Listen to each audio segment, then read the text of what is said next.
from life to prison to life with a purpose. Really?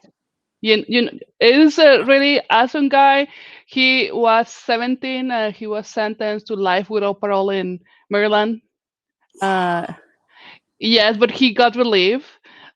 He started the book by talking about how he's getting this first chance. He knows, and you're gonna get sentimental, but he, as a lifer, getting a second chance, so to actually have the chance to go talk to the judge and kind of try to get the freedom is almost like impossible. So he started the books talking about like this is the time I have been preparing 16 years of my life for this moment. So what are you gonna do? And then start talking about his life and all the things that transpired that makes him end up committing that crime.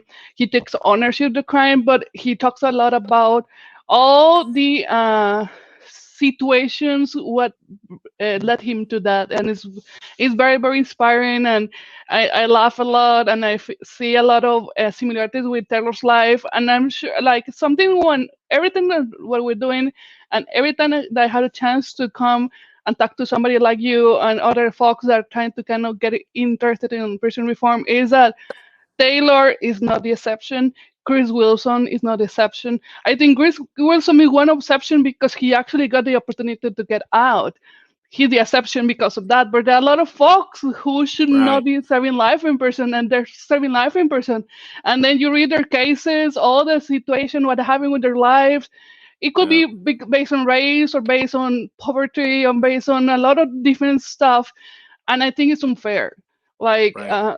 it is really, really unfair. Like, people should not be, for me, more than 20 years in prison is more than enough. Like, 20 Yes. years is a lifetime. Yes. So, that book is quite inspiring. I am really happy that he got the chance to be out and be inspiring his message. He's doing a lot of positive stuff, but I would love to see more folks like him. I love to see my husband and similar people like my husband being getting the chance to speak out their story and having people that will see theirs as people, Right. as a young man or woman or whatever, and giving it another chance.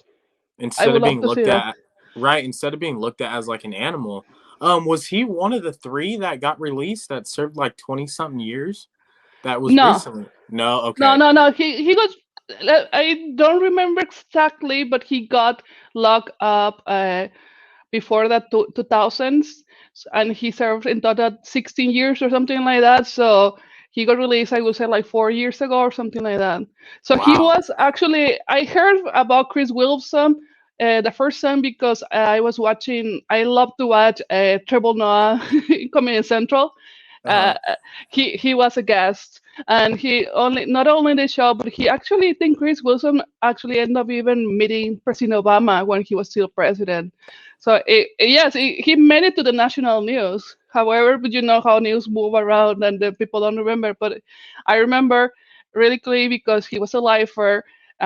He, as I say, in Maryland they don't have parole, so for us, every time I hear about lifers, stick out to my memory because it's something I really care. I really care about lifers. I not only because of Taylor, it's because there's a lot of folks that should not be serving life sentences who currently are serving life sentences, and there's nobody out here to really advocate for them. So that's why we have Life for Lifer, the podcast, which the idea is to share the stories and kind of show you and everybody that there are people that yes, some of them are wrongly convicted, some of them are innocent, but not all of them. It's still, if they were guilty of a crime that happened 20 years ago or so, and it does no longer make sense. Absolutely, especially like the petty crimes, like for an example, marijuana charges. Yeah. Just like having a small amount of marijuana. And these people are getting charged 25 years, 20 years, and it's especially I don't really like to bring race in it, but it's reality and it's facts. I mean, if you're black and especially in the 90s, and you get caught with marijuana on you, you're going in there for 20 years at least. But if you're white, you get let off. Why? Because you may have bail money. And that's just how the system works. It's all a business. I Um, I partially agree with you, and I think it's I care about race. And let me tell you, I'm brown, I'm Mexican. So you ask me, Right. I'm not white, I'm Mexican. Right. Uh, but for example, Taylor, he's white. However, all the condition where he was living with, all the people that he was running around, and how the police, like even he was living in, I think, a mixed neighborhood where there was a Right. lot of crime and things like that. So I'm not telling you that you're not right, but still there's some white people that have a similar background as black people, Right. and it has to do with access to education, to access to money, good jobs, role models, things like that. You know, A- I'm definitely there's more black people affected by it, but there's some white people. I will Absolutely. say, I will say all of them, but a percentage. Taylor, for example, Taylor is one of those cases. He had his background is similar. Like when I was reading Chris Wilson's book about his childhood, it's not the same things. They're different, but it's very similar. Similar. Yeah. Yeah. So No. it's Right. No father figure living in a poverty communities like you mentioned. The schooling system. It all ties together. Right. yeah, yeah. Do you know of a person that spent years in prison? Isaac Wright Jr. No, I don't know. Tell me about No, it. he actually, while he's incarcerated, um he went to the Merced jail, and then he got transported to, like, I think Merced, but I know he finished off in prison on the East Coast for some reason. I mean, he may have went to county there, but um he studied like the law and he actually like studied for many years, and have got some of his buddies out, and I think he was wrongfully convicted, and he actually got released like years ago. But That's I cool. mean, it's just amazing how, like, it's just a whole other world in there, and these people, there's thousands of people inside that are wrongfully convicted and, innocent, and I mean, they're just forgotten. I mean, they're just a number in there, but they're that thanks for people like you, that actually care about those, people that are on the inside, and, trying to get their word out there and fight for justice for them. So I thank people like you, you know, doing what you're doing. I appreciate it. So do you mentioned wife of a lifer? So you have a husband incarcerated right now currently. Yes. What's that feeling like? How does, what's your everyday, you know life like, having your husband inside prison Um. and spending So life in there?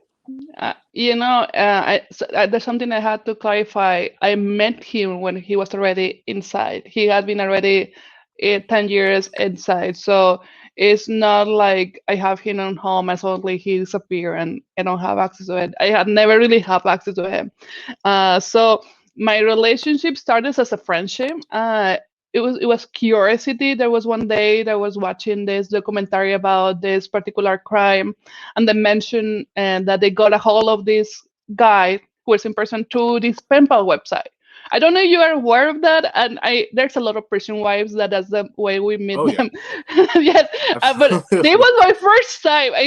There's like I don't want to say anything about like think there's two different types of prison wives that were looking for a relationship, and I want to say I want to talk about that, or other person like me. I saw his ad. I got compelled by the fact that he was my same age. I got compelled by the fact that he was trying to look for a friend, and then I read that he was serving life. And if you ask me, at that moment, I didn't even care if he was guilty or not. Of course, I researched his crime, so his crime doesn't have anything to do with any type of woman or child. The crime he got sentenced is related with drugs. It was a Hmm. drug dealer robbery. So it's Right. like if you do drugs and if you are really into that world, you either end up in prison or dead. And he Right. ended up in prison, right? So that I didn't care, and I just wanted to be a friend because to say if I were me, Cecilia, if you were there, I would want somebody to be my friend. So Right. that's why I wrote him. I wasn't looking for a relationship. Actually, was I that moment I was in a relationship and he was in a relationship. So my instinct was just to be a friend with somebody to talk to. I was thinking about sharing things that were going on, whether he thought or whatever. But that thing developed into a friendship, and that friendship developed into something else. Which, by the way, it took me a lot of months to really think through that, because it's not like you're just gonna say yes, I'm gonna marry this guy who may not get out one day and they're gonna be fine. No, it was a big step, but what I realized is the best way to support him is to be his close relative. So I feel like I wanted to be there for him. Of course, it takes some sacrifices. Yes, I don't have somebody living with me, but we have a good communication, we have a good understanding. So um, I feel that my relationship with him, even that he's not here, we have certain things. We have a friendship that not a lot of people have, because you could be living with somebody, but you don't may not know him, that person. You may not have a good communication. You may not really enjoy to be with that person. Like there's people that get tired of having somebody there. But for me, it works this type of close friendship relationship. And another thing is, we have before COVID, after being married for 3 years, I could apply to have extended visit with him. So I actually was Nice. able to stay with him.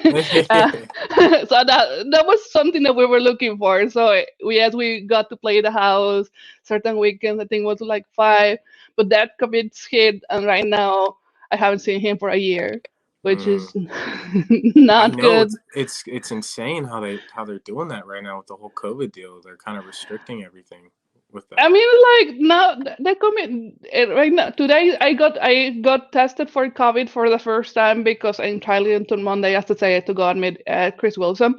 So like the thing is, DOC as government, they're just they're not really smart, or I don't know what's going on. There could be a lot of ways in which I could go and see my husband safely, but apparently it's not a priority. So I don't Right. know.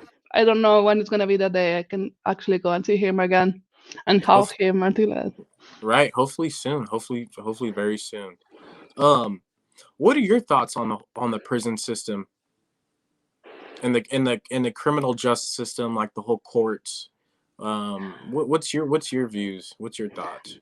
Okay, so I think we're talking about two things. The prison system, like once somebody got sentenced, so you have to understand, and it was difficult for me to understand that in the beginning. But one thing is, the criminal justice system that picks the sentence. So let's say you, Sid, are gonna spend 5 years, and then they send you to this other area where they make sure that for 5 years you're miserable and you don't feel like you feel like an animal and you don't learn anything. Right? So that's two different things.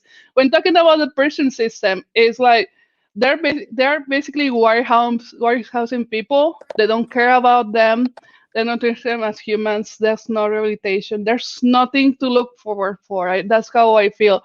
Most through the sign conviction of and our podcast, we have realized there are a lot of great programs happening right now inside prisons, but most of them were created and being run by inmates Right. because they decided to say, hey, I want to stop playing cards. I don't want to play video games or watch TV. I want to do something because we are animals, or we're in general, we're people, we're beings that like to be doing something meaningful with our lives, right? So we don't want to be like even so even before meeting Taylor, I wouldn't even feel that I have anything meaningful, but now I feel I have a purpose, so I'm very passionate about doing that. So inmates are people that are looking for that, for a purpose, right? Absolutely. But the prison system doesn't provide that, and the criminal justice system, I feel, is totally unfair. I will say it will be the criminal injustice system because you could be doing the same type of crime, exactly the same kind of crime, the same type of victim, the same circumstances, and you will get a totally different sentence depending on which county you are, who is your judge, who's your prosecutor, and where you're living at, and which year, and even in your race or how much money you have. So I don't think this justice when you can get a totally different outcome. That's the first thing. I don't think it's fair. The second thing is there's these people that are really taught in crime that say, yes, this person has to serve the rest of their life, 20 years, for a year, 50 years, whatever. They don't know. They don't realize how much is 20 years. I Right. made math. 20 years is like more than 7,000 days. I couldn't not survive one. For me, one. For me, Right. one. I was like, I'm dead. I could Right. like more than 20 years. Like seriously, like what make you think that 20 years is not enough or 15 years not enough or whatever? Why? So based on what? Based on how you feel that you need to punish people? It should not be about punishing people. I understand. I really understand. And of course, if I were to be the victim of a crime, I would be feeling horrible. I Mhm. understand that. But is doing sentencing somebody to spend more than 20 years in prison is not going to bring anybody back. Right. It's not. It's not. Absolutely. It's not like it's ridiculous. It's just it's business. I feel it's just business, and they're just trying to Hmm. scare us, trying to make you feel that we're more safe because these people are being locked down forever. Absolutely. It's all messed up. Um, what it, I know that because I study criminology at my university, and Hmm. we've talked about my professors talked about restorative justice. They want to move into a direction of more restorative justice, meaning making amends with the victim and make the victim and the offender, instead of just like throwing them in prison and letting them rot and become institutionalized. You know what I mean? For some, um, do you think that'd be effective in a way, making amends with the victim and the offender? I think so. The problem is that I remember I have heard different theories about the victim should be included into the decision about the sentencing. The victim should be doing this and that, but we cannot implement that if we don't heal our victims. So if we want prison criminal justice reform, we need to be able to heal our victims and say, hey, it's like I know that it hurts, but this is the different way in how you can heal, like because I watched several hearings for bills, and there's two types of victims. Like whenever there's victim supporting bills that are pro prison reform, there are two type of victim: the victim that comes crying about horrible things that happen and how they feel bad and how they don't want them to get out because they're monsters. And then the other type of victim that say, it's like I really want this person to be held accountable, and I want to really see that this person is doing something that's giving back to society. Like you took, like there was this lady that lost a daughter. You took my daughter's life, however I want that person to be something kind of compensate. Of course it's never going to compensate, but at least like Right. I want sort of accountability. Right. Absolutely. But that is about healing our victims and changing our mentality of thought on crime, and more like, hey, they're humans. And there was Mhm. a lot of sad different things that happened that led to that, which could be a mental illness and addiction, or a lot of different things going on, to John, whatever. But there's always a reason. I don't think they're monsters. It's just Mhm. there's something that people are not considering. Right. And I feel like society needs to be educated on that, because I feel like some they're like, oh, he just got out of prison. Oh, he's scary. No, you got to really think. You got to really actually know that person and know what they've been through and get educated. Hmm. But because like there was an incident in Sacramento. I was traveling to school because I take the bus when I was at the time I was taking the bus up and down, and there was these people that just got out of prison, I believe, and they took the bus down and they loaded back on the bus, and there was a civilian right next to me, and there was like 4 or 5 inmates, or not inmates, people that were once incarcerated that just got freed. They hopped on the bus with all their luggage and their little bags and stuff, and the person next to me was all startled, and like to my head I was like, why are you startled? Like these are just people, and like they're humans, they're not animals, they're not out to hurt, they're not going to hurt you. And you really have to know their situation, know that person, and you just can't judge a book by its cover, you know what I mean? And it's Hmm. unfortunate how society views people that are in prison, and those people that are on the inside, they're well educated, um, Yeah. than I'd say than me, than a lot of people, They read a Hmm. ton of books. Yeah. Their knowledge is to a max level that, you know what I mean. It can go on and on, but yeah, I just want to throw that in. That's besides the point. But what, like, for the people that don't know you, what exactly do you do, and like, what inspired you to do what you do? What exactly do I do? That's a really great question. Let me show you something. Let me see what I have here. Okay. So this is a magazine. This is July 2020. So we have a lot going on, but the first thing that started was this magazine. This magazine is basically a small little issue quarterly that we send inside prisons. So Mm, we mail it to different inmates across the country. So the idea is instead of promoting negative behavior, negative things. All this magazine, what it does is basically showcasing stories of change. For example, this is Dave Dahl. I don't know if you know who is Dave Dahl. He's the founder of Dave's Killer Bread. He was 4 times in prison Oregon. Okay, I wow. met him in person, but he is after his 4th time. He became a billionaire because of this idea of business.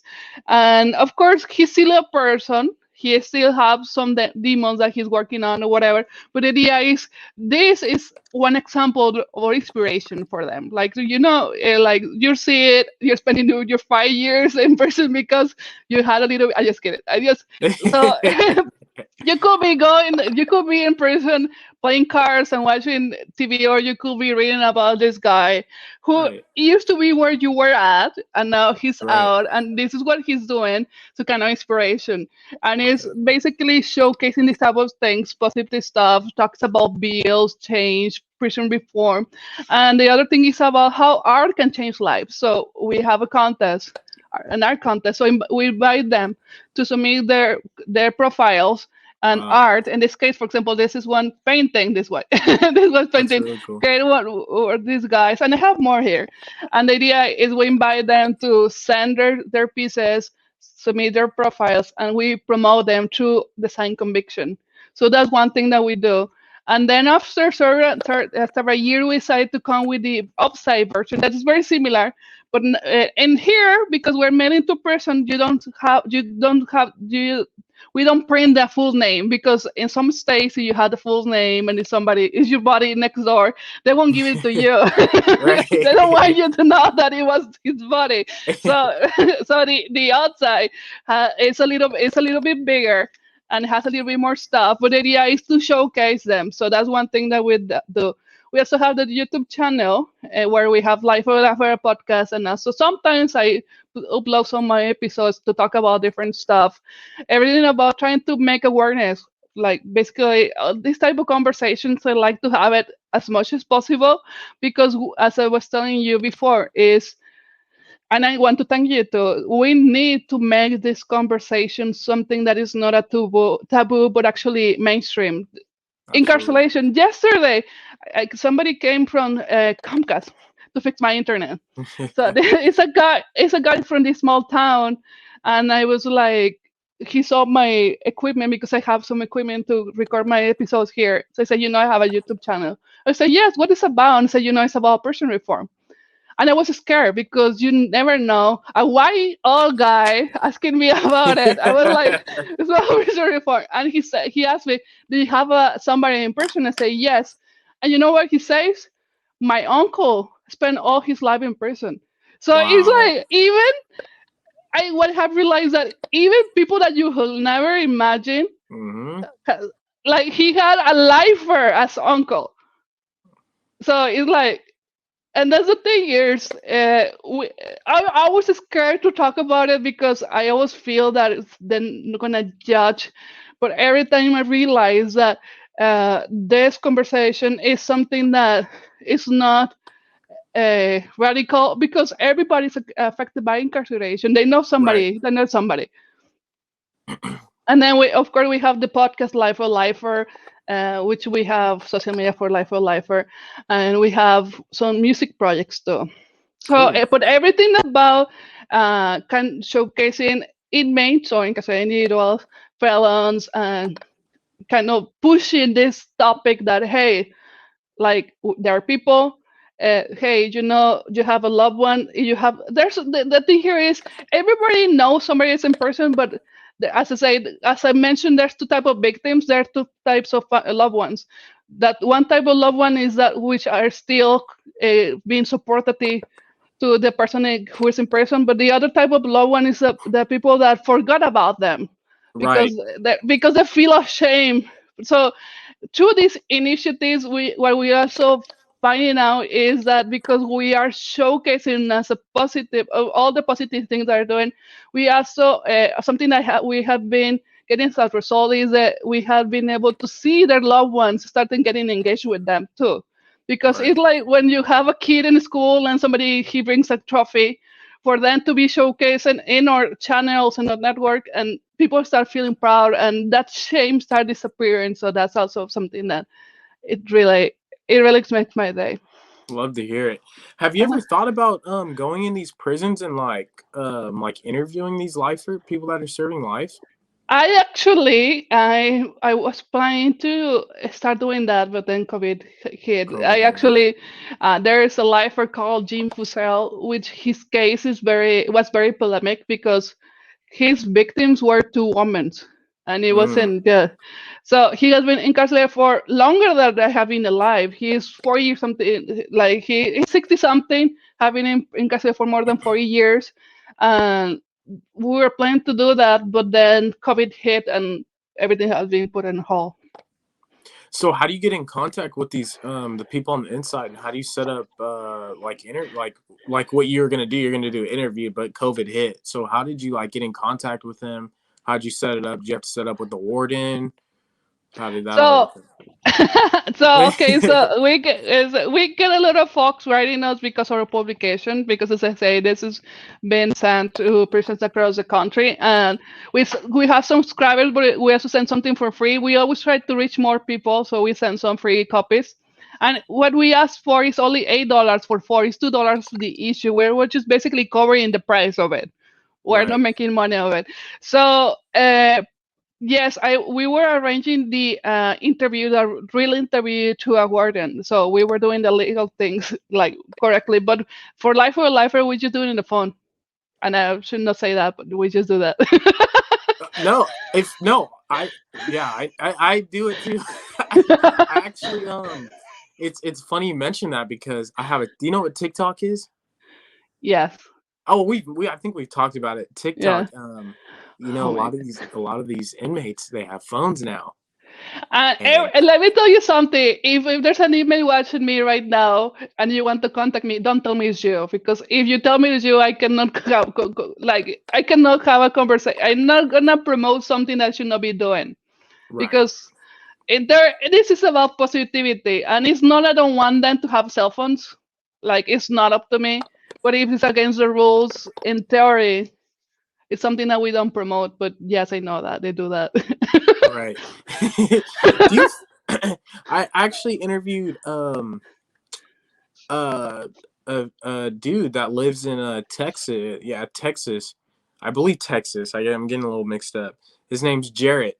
Amazing story. If you have the opportunity, I'm gonna connect you with him. Truly Oh, amazing. We had like a 3 hour talk. okay. It was a good talk. It won't be 3 hours, but it's funny because he mentioned or it wasn't Jarrett. My bad. It was a dude that I just previously interviewed, Charles. He's over there in Georgia, and we were talking about corruption inside these prisons and with the whole correctional officers. And I was like, "What's your thoughts on correctional officers? You know, like bringing in contraband, etc." And he's like, "You know what, bro? Like inmates and correctional officers, they're all part of the corruption. They're abiding by like they're you know they're accepting this thing that they shouldn't be accepting in a way. And it's they know they're they know what can happen, you know, and like these COs, they're not making a lot of money. And I mean, if one of these inmates are like, hey, just bring me in a phone for $5,000, and it'll be in your account once it's in your account, bring me the phone, whatever. Uh, I mean, that's a lot of money. That's more 5,000 is probably more than what the average American's making now. Hmm. So it's all part of. It's funny you said that because I never really thought about that. Some of these inmates that have these phones, they're part of the corruption. You know, it's all a Yes, business thing, unfortunately. But like they're spending these many years in there, so it's like, what else do they have? They're doing the same thing, same routine.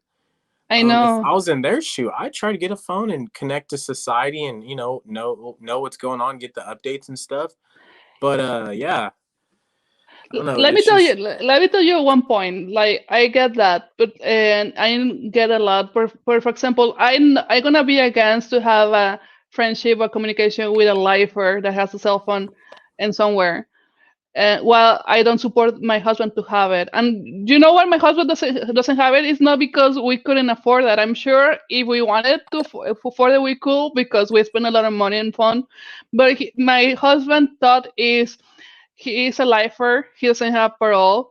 So if he wants one day, he only option one day is to go to clemency. He doesn't want having infraction for cell phones to be the reason why he doesn't get out. That's how right, he's has. That's how he started. Like he had to follow the rules. He doesn't agree with them. I don't agree with them. I really think that my husband should be able to get access to some way affordable because they're making a lot of money of it. However, we understand that following the rules and avoiding infraction is gonna help him some way to have a chance. So if there's a lifer that has a cell phone, I understand why he's doing it. However, I feel disappointed because he's not mature enough to realize that that could be the reason why he doesn't get out one day. absolutely, That could be the absolutely. reason because they're just looking for small little things and having infraction, content infraction for cell phones. I'm sure it's gonna be a stopper. It's gonna be somebody thought on crying saying, "Hey, you have cell phone all this time. You should have not. You're not. You cannot follow the rules. You are not smart enough. Rules, rules, rules, rules. You have to stay here." So that's why. That's my thought, and that's Right, why I don't support that. It's not because I don't agree with you. It's not because I don't want them to have communication outside. It's because they're doing against themselves. right, absolutely. I wanted to also mention before this interview. There's this wife that this there's this person on TikTok that I came across on one of her videos, and she actually her I think her husband or boyfriend is actually incarcerated in prison right now. And she has a huge support, just like fan base, whatever you want to call it, on TikTok. She gets lots of likes, tons of views. And actually, after this interview, I'm gonna reach out to her and I'm gonna have her contact you, and it would just, I mean, both you guys colliding together and like working together would be so powerful. Too bad. So I'm gonna for sure do that after the interview. I have that written down for sure. Um, but another thing is, like you have your husband and you're in prison and he's doing life. I know it's hard. It's just totally hard. What are the holidays like? You know what I mean? Not like having that person right next to you and stuff. Like, what is that? What does that feel like for the people Um, that don't understand? yeah, the thing here is you have to focus on what is important, what it matters, and everything is a balance. So I guess certain things. So I feel myself, I'm a funny combination between being single and being married. So I get to have my space. I get to plan my stuff, like just thinking about me, and then get to experience new things. For example, do with COVID, you will say, what you could doing all this time by yourself in your house? Like how you enjoy doing that. So what I do is I find things I feel passionate about, like Right. this. Like, this is one thing. Or like I'm learning how to ride horses, so I'm trying to do new stuff. So I constantly changing myself, challenging myself to do stuff, to be accomplishing, to be learning. And for example, let's say 4th of July, sometimes I get to go with friends. I have friends that invite me and spend time with them. So I do that. And if not, I order really nice food, someone, and enjoy TV. There's single people out there that can live without having somebody inside. So I like and next to them. So for me, it's a combination of both. Like I feel I have my husband who is there, who is supportive, who challenged me, who brought this passion of me. Like before Taylor, I always thought about human rights. I always was an advocate for human rights, but it was being in a relationship with him and understanding how things are going that made me even more passionate about it. And I think through all the experience and learning a lot, every day I'm getting to know more people like you. Like I like that. So Right. it's different. My life is different. However, it's still fulfilling. Does that make Right. sense? Oh, it absolutely makes sense. Yes, it does. Another thing that I've got, that I feel like these some of these people that do what you do, and like I love to interview people that are part of the prison system and the prison reform. Um, I feel like the people that don't understand and really don't care to understand, they always question. They're like, why do these people care about these people that So are people, incarcerated? Like because they're in people, prison. They did a crime. They deserved it. Um, what are your thoughts on that? I think again, I'm gonna go back to who are these people to decide what is enough? Right. Like, what is enough? Like, uh, I'm sure all these people are so into that wouldn't be able to survive a month in prison. They after a month they will realize that this is a lot. Like, who are they? Like, and there's still people like they don't again they don't see them as people. They don't understand. A lot of folks that are incarcerated, they were victims first of something. Mm, So there are actually there's a couple. It's a bunch of people who were victims of the system, society, culture, different stuff going on. And just because in the end they end up being so broken, because that's what happens right. for somebody to committing a crime, especially something that puts you more than 20 years in prison, is because they committed something bad. But you don't commit something bad because you are a mean bad person in no black and white. There's people that are broken Right.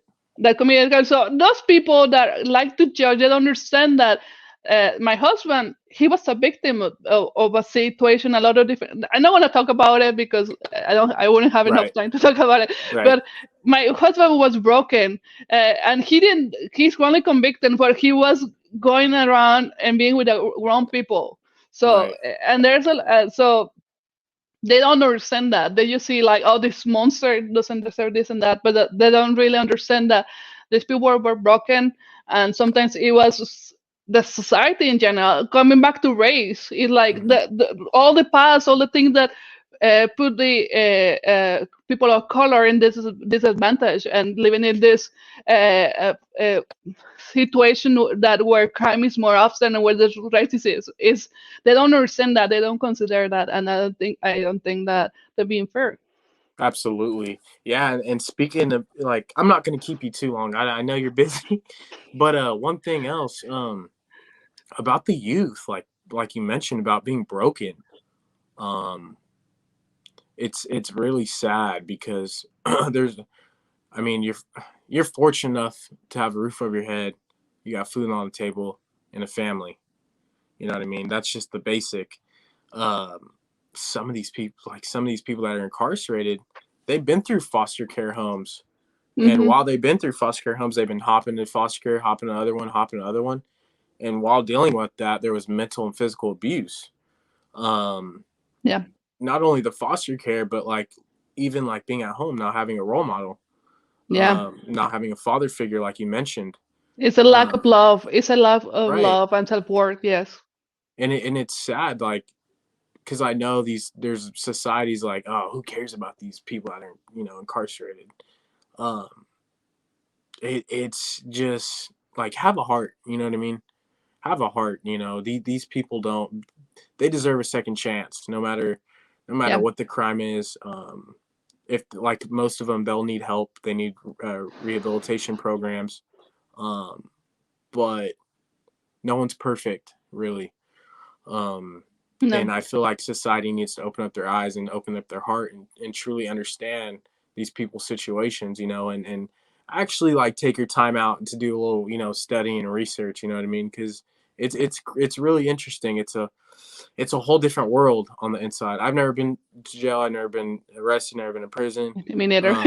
Right. Thank God. Yeah. Thank God. But just from doing like research and stuff, and experiences, and knowing people and interviewing them, whatever, it's it's a whole different world. The politics, you know, the corruption, having the daily routine, getting locked up in the shoe for many hours, many days, weeks, months, years, not Yeah. having sunlight.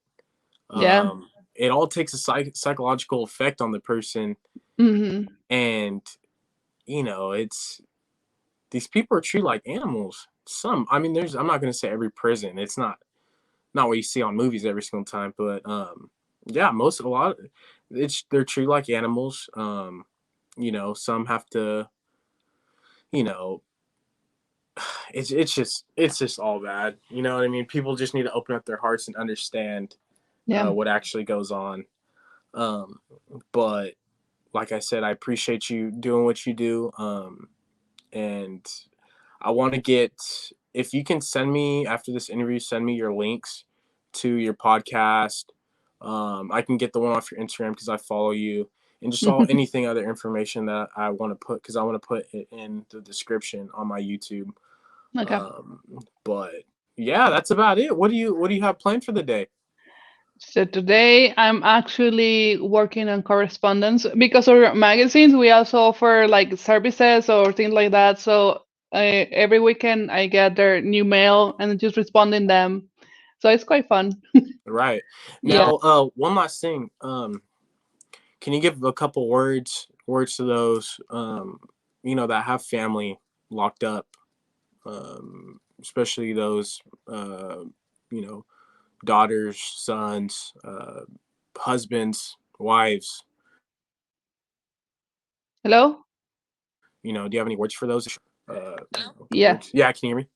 Yes, yes. So yes, my words will be is that be there for them is very important. Like it makes a whole difference for them to have somebody that support them. And I will say that I really respect the loved ones. Like for me, I met Taylor and made the decision to be in a relationship while he was already there.